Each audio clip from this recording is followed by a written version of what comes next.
Hello students, आप सबका फिर से स्वागत है। और जैसा आप सभी जानते हैं, हम एक इम्पोर्टेंट क्वेश्चंस के ऊपर सीरीज़ चल रही है अपनी, और उसी पे हम नेक्स्ट वीडियो के ऊपर बात करने वाले हैं। अभी तक हमने 3 पार्ट कवर से कर लिए हैं और हम आज बात करेंगे पार्ट नंबर 4 पे। ठीक है, तो अपना सेक्शन चल रहा था बी और उस पर भी हमने 3 क्वेश्चंस कवर कर लिए थे। आज हम इस वीडियो के अंदर सेक्शंस बी के सभी क्वेश्चंस कवर करने वाले हैं। जितने भी बी सेक्शंस में हम ले रहे हैं, जो 2 मार्क्स का बोर्ड में आने वाला है, उसी के ऊपर हम आज इस वीडियो के अंदर बातें करेंगे। तो हम टाइम को वेस्ट नहीं करेंगे, अभी करते हैं स्टार्ट। तो आज का क्वेश्चन आपका आगे है, क्वेश्चन नंबर 4। तो जैसा स्क्रीन पे आ गया होगा आपके सामने क्वेश्चन नंबर 4, और क्वेश्चन नंबर 4 में आपको क्या कह रहा है वो भी आप देख लीजिए। इसमें आपको कह रहा है कि कोई ट्राइंगल है, क्या है कि ट्राइंगल है जिसके वर्टेक्स गिवन है ए, बी और सी। आपको उसका क्या बताना है, एरिया बताना है, यानी शीर्ष दिए हैं भाई आपको, है ना। डायग्राम में इधर बना देता हूँ। आपके पास एक ट्राइंगल है, इसका ए वर्टेक्स गिवन है आपके पास, ट्राइंगल का 1 1 1 1 1 और 1, और बी वर्टेक्स है 1 2 3, और सी जो वर्टेक्स है वो है 2 3 1 2 3 1 है। और जैसा आप देख पा रहे हैं 2015 यानी 2015 में बोर्ड में आया हुआ भी है। तो देख, आप अब तक देख रहे होंगे हमने कितने सारे बोर्ड के क्वेश्चंस लिए हैं, और बोर्ड ने बहुत ही सिंपल क्वेश्चन पूछे हैं। एरिया ऑफ ट्राइंगल पूछ लिया, कभी area of triangle, area of parallelogram पूछ लिया, ठीक है ना, कभी क्रॉस प्रोडक्ट पूछ लिया, है ना, कभी प्रोजेक्शन पे पूछ लिया, कभी यूनिट वेक्टर पूछ लिया। तो ना बिल्कुल सिंपल से क्वेश्चंस आपसे ले रहा है। हमें क्या बताना है, इस ट्राइंगल का एरिया क्या बताना है, एरिया ऑफ ट्राइंगल ABC, त्रिभुज ABC का क्षेत्रफल, एरिया ऑफ ए ट्राइंगल। तो फॉर्मूला क्या होता है देखो, हम 2 फॉर्मूले, एक फॉर्मूला तो हम लिखते हैं A क्रॉस B का मैग्नीट्यूड अपॉन 2। वो फॉर्मूला तब यूज होता है जब आपको ट्राइंगल की 2 एडजेंस्ट साइड दे, यानी 2 संलग्न भुजाएं दे, या डायरेक्ट AB वेक्टर गिवन हो तब। पर यहां क्या किया उसने, हमें वेक्टर नहीं दिए, उसने वर्टेक्स दे दिए। क्या दे दिए, ट्राइंगल के वर्टेक्स दे दिए। तो इस केस में जो फॉर्मूला होता है वो होता है आपका 1/2 मैग्नीट्यूड,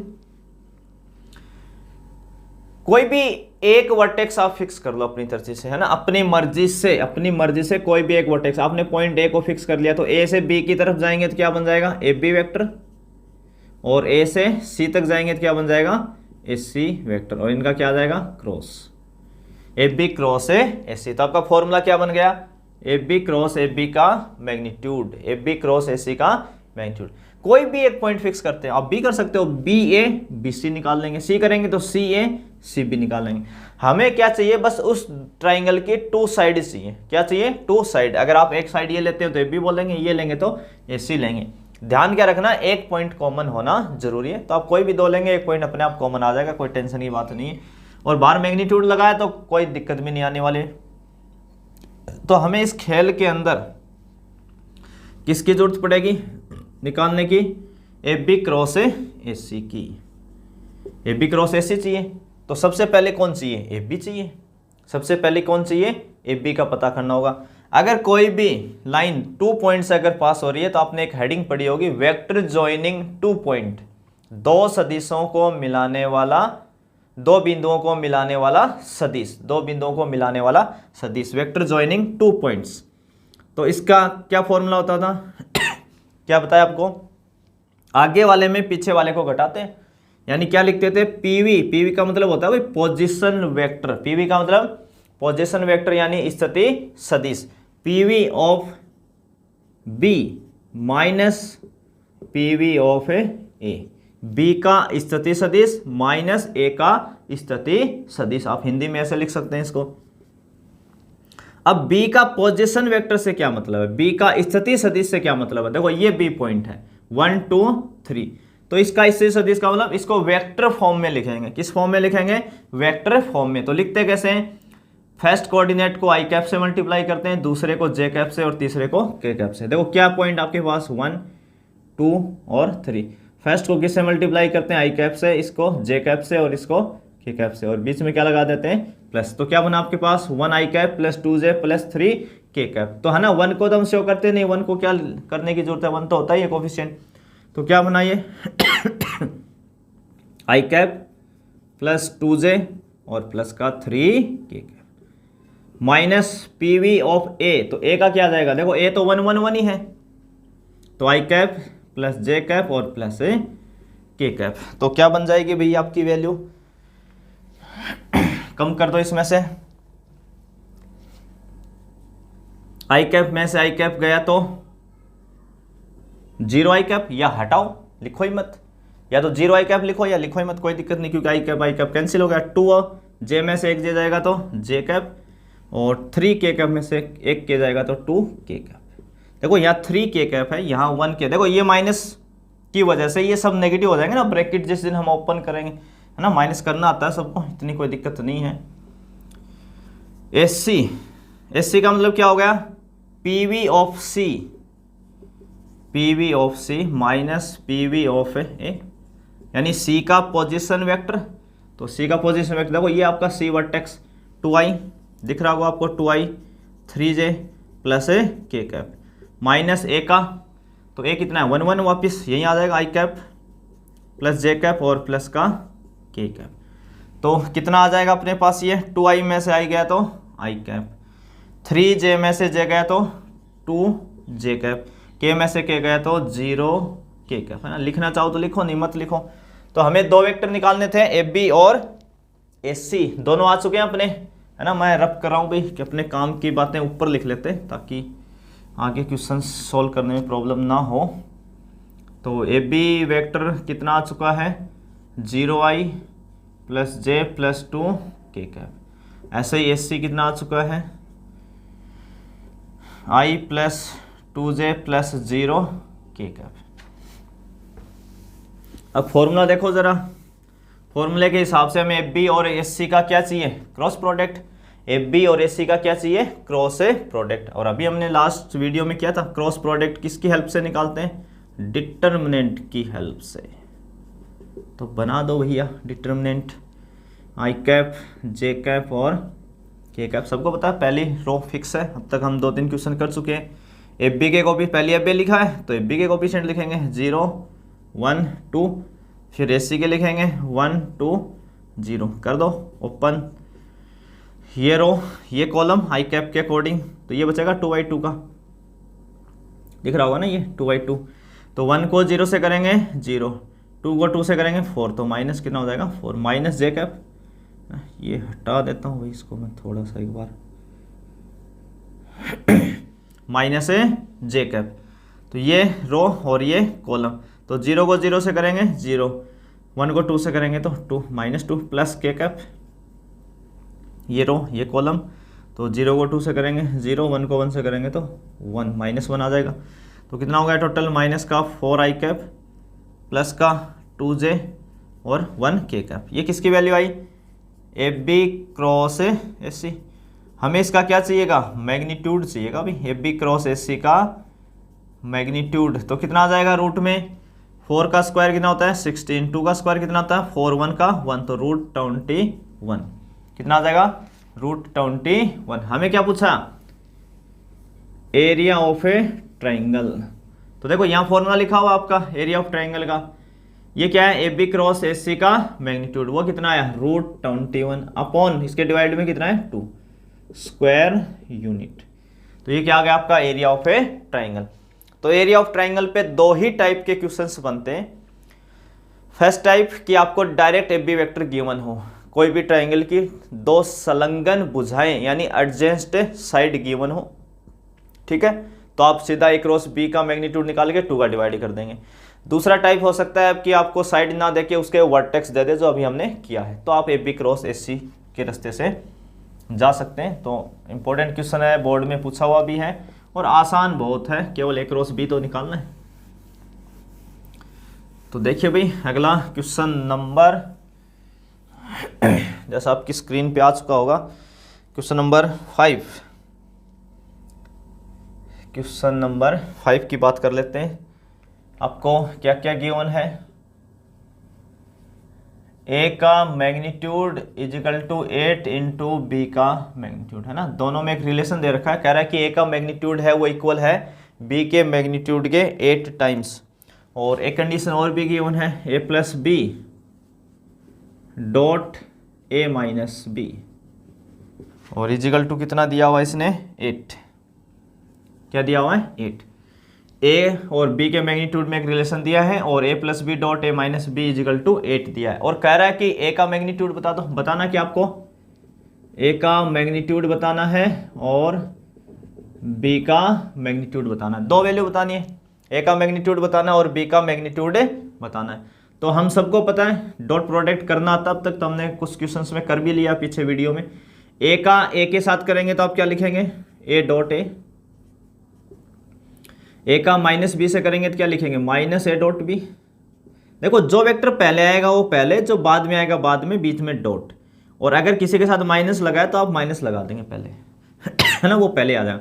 अब देखो बी का ए के साथ तो बी पहले लिखेंगे ना, बी डॉट ए, फिर बी का बी के साथ, पर यहाँ माइनस है तो माइनस पहले लगा देंगे, B dot B equal to 8। अब तक आप सब सीख चुके हो, ए डॉट ए का मतलब क्या होता है, ए के मैग्नीट्यूड का स्क्वायर। और ये तो दोनों भाई हो गए कैंसिल, है ना, दोनों भाई क्या हो गए कैंसिल, एक पॉजिटिव एक नेगेटिव है। तो भाई ए डॉट बी बराबर क्या होता है, बी डॉट ए होता है, पर एक पॉजिटिव एक नेगेटिव, है ना, तो दोनों cancel. Minus B dot B का मतलब बी के मैग्नीट्यूड का स्क्वायर इजिकल टू 8।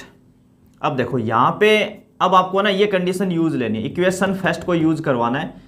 तो आपको पता है ए का मैग्नीट्यूड कितना है, ये ए का मैग्नीट्यूड यहाँ लिखेंगे 8 इंटू बी का मैग्नीट्यूड, और इसके ऊपर क्या लगा देंगे, स्क्वायर, क्योंकि देखो स्क्वायर लगा हुआ है, स्क्वायर लगा हुआ है इसलिए हमने भी लगा दिया। तो स्क्वायर कितना हो जाएगा, 64 इंटू बी के मैग्नीट्यूड का स्क्वायर माइनस बी के मैग्नीट्यूड का स्क्वायर।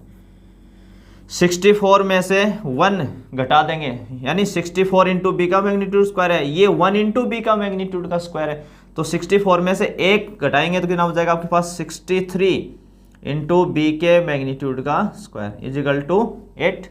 तो बी का मैग्नीट्यूड का स्क्वायर कितना आ जाएगा यहाँ पे, 8/63। तो बी का मैग्नीट्यूड कितना आ जाएगा, है ना, स्क्वायर रूट काट देंगे भी दोनों साइड के, तो 8 का हो जाएगा 2 इंटू रूट 2, और 63 9 इंटू 7, तो 3 इंटू रूट 7 बोल सकते हैं भाई, ठीक है। जिससे ये चीज़ें ना लिखी जाए वो इतना ही लिख ले, है ना, जो लिख पाए ढंग से, है ना, ये तो समझते ही होंगे। जैसे मैं एक बता भी देता हूँ, कभी इसको में भी प्रॉब्लम है, जैसे 8 को हम क्या लिख सकते हैं, 2 इंटू 2 इंटू 2, प्राइम फैक्टर कर लें आप, अभाज्य गुणनखंड। तो ये 2 और 2, है ना, 2 का पेयर जो भी बने वो एक 2 बाहर आ जाता है, ये अकेला बचा तो ये अंदर रह जाएगा। तो क्या लिख सकते हैं इसको, 2 इंटू रूट 2, तो है ना, इतना तो आपको आता ही, आप 12th क्लास में आ गए तो इसमें कोई समस्या नहीं होनी चाहिए आपको।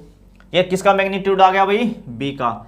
अब किसकी बारी बच गई, ए की, है ना। तो फ्रॉम इक्वेशन फर्स्ट, समीकरण एक में ये मान रखवा दें। तो देखो ए का मैग्नीट्यूड इक्वल है 8 इंटू बी का मैग्नीट्यूड, और बी का बी निकाला हमने 2 इंटू रूट 2/3 इंटू रूट 7। तो 8 किसे मल्टीप्लाई हो जाएगा, 2 से, 16 इंटू रूट 2/3 इंटू रूट 7। ठीक है, तो आसान सा क्वेश्चन है भाई।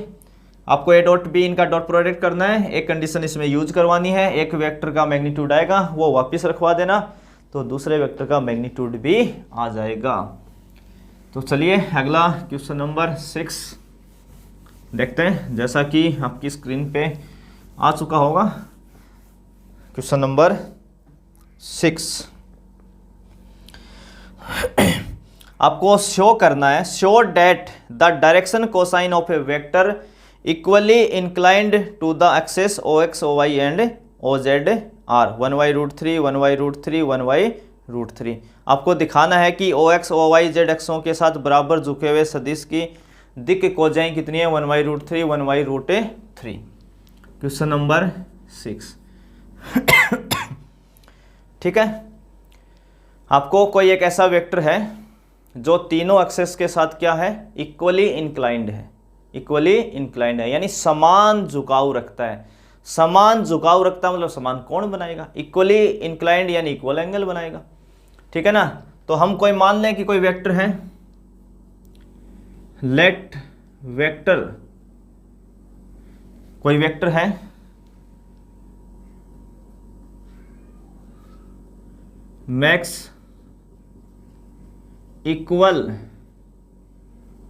Angle alpha with OX, OY and OZ axis, है ना। हमने उस वेक्टर को अभी कोई नाम नहीं दिया, कोई वेक्टर है, हमने माना सदिश OX, OY और Z एक्सों के साथ, OX, OY और OZ एक्सों के साथ समान अल्फा कोणे बनाता है। क्या बनाता है? समान कोण अल्फा।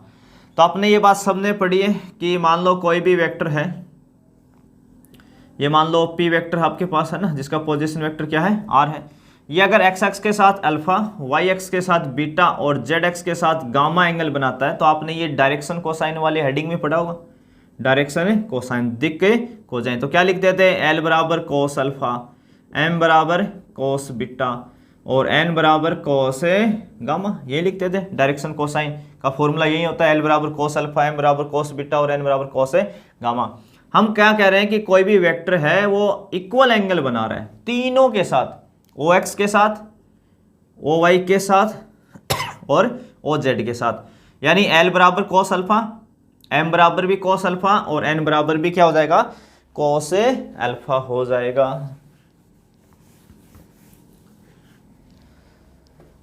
तो L बराबर कितना आएगा फिर आपके पास? कोस अल्फा, M बराबर भी क्या हो जाएगा? कोस अल्फा और N बराबर भी कोस अल्फा, क्योंकि तीनों एक्सिस के साथ इक्वल एंगल बनाता है। तो बीटा और गामा भी क्या हो गया? अल्फा हो गया यहाँ पे। अब हम ये कंडीशन भी पढ़ते हैं इसी में कि L square plus M square plus N square is equal to कितना होता है? 1 होता है। L square plus M square plus N square is equal to कितना होता है? 1 होता है। तो L का मान कितना है? कोस अल्फा, तो L स्क्वायर कोस स्क्वायर अल्फा, ये भी कोस स्क्वायर अल्फा और ये भी हो जाएगा cos square alpha is equal to 1। Cos square plus cos square plus cos square जुड़ के कितना हो जाएगा? 3 कोस स्क्वायर अल्फा 1। तो कोस अल्फा कितना आ जाएगा? 1। कोस स्क्वायर अल्फा कितना आ जाएगा? 1/3। तो कोस अल्फा आ गया 1/√3। तो अगर ये 1/√3 आया तो देखो यहाँ कोस अल्फा की मान रखवा देंगे। L बराबर कितना है? 1/√3। M बराबर भी कितना है? 1/√3 और N बराबर कितना है? 1/√3। तो डायरेक्शन कोसाइन इक्वल है, इसका मतलब इक्वली इंक्लाइंड होगा, इक्वली इंक्लाइंड होगा। यही आपको दिखाना था कि कितना इक्वली इंक्लाइंड होना चाहिए, 1/√3, 1/√3, 1/√3, या डायरेक्शन कोसाइन बतानी थी। तो ये डायरेक्शन कोसाइन ही आपकी एलिमेंट कौन है? डायरेक्शन कोसाइन, यही आपको बताना था। तो क्वेश्चन नंबर 6 अच्छा क्वेश्चन है छोटे नंबर में। इसी तरीके से क्वेश्चन नंबर 7 स्क्रीन पे आपको दिख रहा होगा क्वेश्चंस, उसमें एक हल्का सा चेंजिंग है क्वेश्चंस के अंदर। बी जो वेक्टर था, बी पॉइंट जो था, उसका पोजीशन वेक्टर में थोड़ा सा चेंजिंग आया है। क्वेश्चंस आपका जो सही है वो है 2i + 5j, है ना। ये आप थोड़ा सा चेंज कर लेंगे, ठीक है ना। टाइपिंग के टाइम गलत हो गया, इसी की वजह से क्वेश्चंस भी गलत आ रहा है आंसर, तो हम इसको सही करके नोट कर रहे हैं। 2i प्लस कितना आएगा? 5j आएगा। 2i + 5j सही क्वेश्चन है। आपको इस क्वेश्चन में पूछ क्या रहा है? AB और CD वेक्टर के बीच का एंगल पूछ रहा है। AB और CD वेक्टर के बीच का क्या पूछ रहा है? एंगल। तो पहले हमें AB वेक्टर चाहिएगा और CD वेक्टर। आपको 4 पॉइंट गिवन थे, A B C D। A का पोजीशन वेक्टर स्मॉल a है, B का स्मॉल b है, C का स्मॉल c है और D का स्मॉल d है। ये क्या दिए आपको? 4 पोजीशन वेक्टर से दिए हैं। हमें क्या निकालना है? AB एंड CD के बीच का एंगल। तो सबसे पहले क्या चाहिएगा? AB vector. AB कैसे निकालते हैं? सबको पता है, PV of B minus PV of A। तो पहले B का पोजीशन वेक्टर, तो ये रहा B का position vector 2i + 5j minus A कितना है? i cap plus j cap और प्लस का k कैप। तो कितना आ जाएगा? 2i में से i गया तो i कैप, 5j में से j गया तो प्लस का 4j कैप और माइनस का k कैप। ये कौन आ गया? AB। सबको आता भाई घटाना। और वेक्टर CD तो पीवी ऑफ डी यानी डी का position vector minus PV of A C का पोजीशन वेक्टर। तो देखो डी का पोजीशन वेक्टर ये रहा, सी का ये रहा, दोनों वैल्यू रखवा दो। तो डी का कितना है आई माइनस 6j और माइनस ए के कैप, और सी का कितना है 3i प्लस 2j माइनस 3 के cap, 3i plus 2j minus 3 के cap, 3i plus 2j minus 3 के कैप। घटा दें भाई, i में से 3 गया तो माइनस का 2i, माइनस 6 तो माइनस का 8j। देखो यहाँ माइनस 2j हो जाएगा ना, इस माइनस की वजह से ब्रैकेट ओपन होगा तो इनके साइन चेंज हो जाएंगे, माइनस के तो प्लस का 2 के कैप। देखो इस माइनस से प्लस 3 के कैप, ये माइनस तो प्लस का 2 के कैप। तो ए बी आ गया और सी डी आ गया, है ना। ये दोनों ऊपर लिख देता हूँ मैं वेक्टर क्या क्या आया अपने पास। ए बी कितना आया आई कैप प्लस 4j और माइनस का के कैप, और सी डी वेक्टर भी आ गया माइनस 2i माइनस 8j और प्लस का 2 के कैप, है ना। ये दोनों वेक्टर आ गए। अब हमें क्या करना है, देखो 4 पॉइंट थे ए बी सी डी, उनके 4 पोजीशन वेक्टर दे दिए ए बी सी डी। आपको ए बी और सी डी के बीच का क्या निकालना है, एंगल। तो आप सबको पता है कि कोस थीटा क्या होता है ए डॉट बी अपॉन ए का मैग्नीट्यूड और बी का मैग्नीट्यूड। किसका फॉर्मूला होता है ये, दो वेक्टर के बीच एंगल निकालने का। तो यहां देखो ए की जगह तो क्या दे दिया इन्होंने ए बी, इस ए की जगह क्या दे दिया ए बी वेक्टर, बी की जगह क्या दे दिया सी डी वेक्टर। तो ना हम ए और बी की जगह क्या रखवा देंगे, बस ए बी और सी डी रखवा देंगे। क्या रखवा देंगे, ए बी और सी डी। तो रखो भाई। तो देखो कोस थीटा क्या है अपना फॉर्मूला, क्या बन जाएगा, नोटेशन बदल जाएंगे, ए की जगह आ जाएगा ए बी डॉट बी की जगह आ जाएगा C D upon A B का मैग्नीट्यूड इंटू सी डी का मैग्नीट्यूड। तो ए डॉट बी देखो भाई, ये रहा ए बी, ये रहा सी डी, आई का आई कैप के साथ -2, जे का जे कैप के साथ, तो 4 को -8 से करेंगे तो माइनस का 32, के को -1 को 2 से करेंगे तो -2 अपॉन 1 का स्क्वायर ए बी का मैग्नीट्यूड, तो 1 का स्क्वायर 1, 4 का 16, 1 का 1, ये कितना हो जाएगा 2 का 4, 8 का 64, 2 का 4। तो ऊपर कितना आ गया माइनस का 36, ये कितना हो जाएगा, देखो ये बना √18, है ना। √18 को हम क्या लिख सकते हैं 3 × √2, 3 × √2 इंटू ये कितना बना 68 और 72, तो इसको क्या लिख सकते हो आप 6 × √2, क्या लिख सकते हो 6 × √2। तो माइनस का 36, 3 को 6 से करेंगे 18, √2 को √2 से करेंगे तो 2, और 2 को 18 से करेंगे तो 36।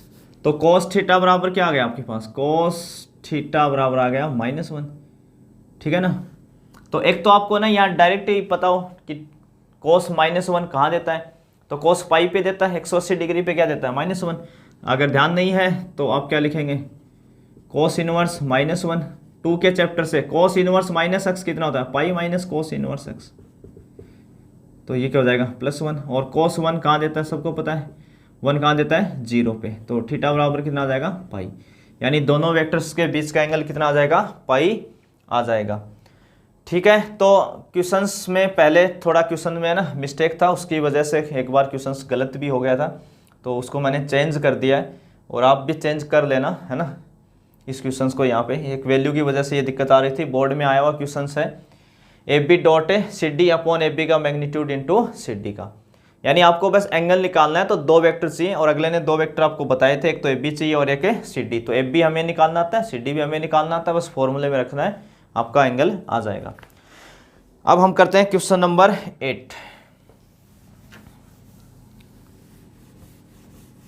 तो जैसा आपके सामने आ चुका होगा question number 8, find the position vector of a point R which divide the line joining 2 point P and Q whose position vector are I cap plus J cap minus K cap और minus I plus J plus a K cap in the ratio 2:1, यानी बिंदु P और Q को मिलाने वाली रेखा को 2:1 के अनुपात में अंत और बाह्य विभाजित करने वाले बिंदु R का स्थिति सदिश से बताइए। तो क्वेश्चन नंबर है आपका 8, ठीक है। पोजीशन वेक्टर बताना है, सेक्शन फॉर्मूला खंड सूत्र। अगर आपको सेक्शन फॉर्मूला आता है तो ये क्वेश्चन आपका बिल्कुल आसानी से बनेगा। तो एक तो इंटरनली डिवीजन के लिए होता है और एक एक्सटर्नल डिवीजन के लिए, यानी अंतः विभाजन और बाह्य विभाजन। इसके हम 2 फॉर्मूले पढ़ते हैं। बस इस क्वेश्चन में हमें ध्यान क्या रखना है, जो पॉइंट P बोलेगा यानी P से रिलेटेड जो वैल्यू देगा वो हमें क्या मानना है, पोजीशन वेक्टर A मानना है। क्या मानना है उसको, यानी जो भी पॉइंट P देगा वो P वेक्टर को हम क्या मानना है, पोजीशन वेक्टर A। क्योंकि यहाँ आपने डायग्राम देखा होगा, जब आपने डायग्राम बनाया था इस टाइप का कोई डायग्राम बुक में या आपको पढ़ाया होगा, उस टाइम बनवाया होगा कि ये पॉइंट P है, ये Q है, ये कोई पोजीशन वेक्टर R है, इसका पोजीशन वेक्टर A लेते हैं, इसका पोजीशन वेक्टर V लेते हैं, इसका पोजीशन वेक्टर R लेते हैं। इसको m रेशियो n में अगर इंटरनली डिवाइड करता है तो OR का हम फॉर्मूला पढ़ते हैं mb plus na upon m plus n, है ना, ये फॉर्मूला पढ़ते हैं, है ना। तो ऐसा एक डायग्राम आपने देखा होगा। तो देखिए यहाँ जो OP वेक्टर है, ये OP वेक्टर, इसका पोजीशन वेक्टर कौन है, A, और ये जो OQ वेक्टर है इसका पोजीशन वेक्टर कौन है, B है। इसका पोजीशन वेक्टर कौन है, B। तो आपको बस ये ध्यान रखना है कि जब भी P के साथ कोई भी वैल्यू बोले उसको क्या मानना है, वेक्टर A। क्या मानना है, वेक्टर A। तो ये कितना गिवन है, i कैप प्लस 2j और माइनस का k कैप, और जो Q वेक्टर होगा उसको आप क्या मान लेंगे, बस P वेक्टर मान लेंगे, minus i plus j plus k cap, minus i plus j plus k cap. इसके अलावा रेशियो भी गिवन है आपको। क्या गिवन है, रेशियो 2:1। तो ये m की वैल्यू होती है और ये किसकी होती है, n की वैल्यू होती है।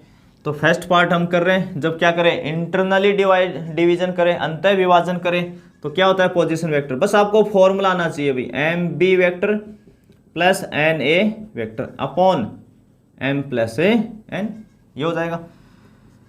तो m कितना दिया है आपको, 2, तो 2 इंटू में कौन है, b, तो b वेक्टर कितना है, minus i plus j plus k cap plus n कितना है यहाँ 1, देखो यहाँ लिखा हुआ n का मान 1, इंटू a कितना है, i प्लस 2j और minus k cap upon m plus n यानी 2 प्लस 1। तो कर दें भाई मल्टीप्लाई, तो ये हो जाएगा माइनस 2i प्लस 2j और प्लस का 2k कैप। इसको 1 से करेंगे तो यही आ जाएगा अभी वापस, i कैप प्लस 2j और माइनस का k कैप। 2 प्लस 1 कितना हो जाएगा यहाँ 3, देखो 2 प्लस 1 3, इसको 2 से मल्टीप्लाई कर दिया, इसको 1 से करेंगे तो यही आ जाएगा। अब माइनस का 2i है और प्लस का i है, माइनस का 2i है ना। रेशियो को मैं यहाँ से एक बार रफ कर रहा हूँ भाई, तो OR बराबर कितना आ जाएगा आपके पास, माइनस का 2i और प्लस का i, तो माइनस i कैप आ जाएगा, 2j और प्लस का 2j कितना हो जाएगा 4j प्लस का 2k cap minus k cap, तो प्लस का k कैप अपॉन कितना है 3।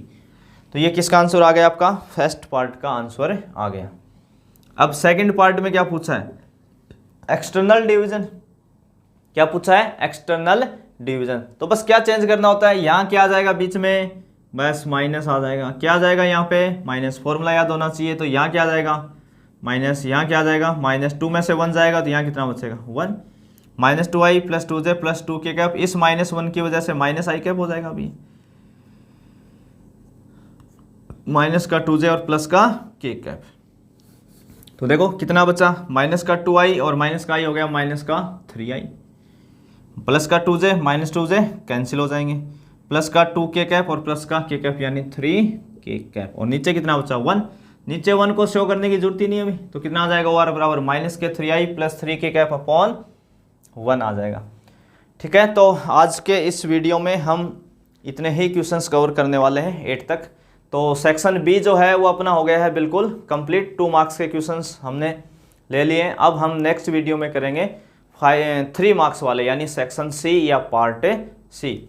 तो यहाँ तक आपको चीज़ें समझ में आ रही होंगी। अगर आपको चीज़ें अच्छे से समझ में आ रही हैं तो आप कमेंट करके ज़रूर बताएं, और हम मिलते हैं नेक्स्ट वीडियो में।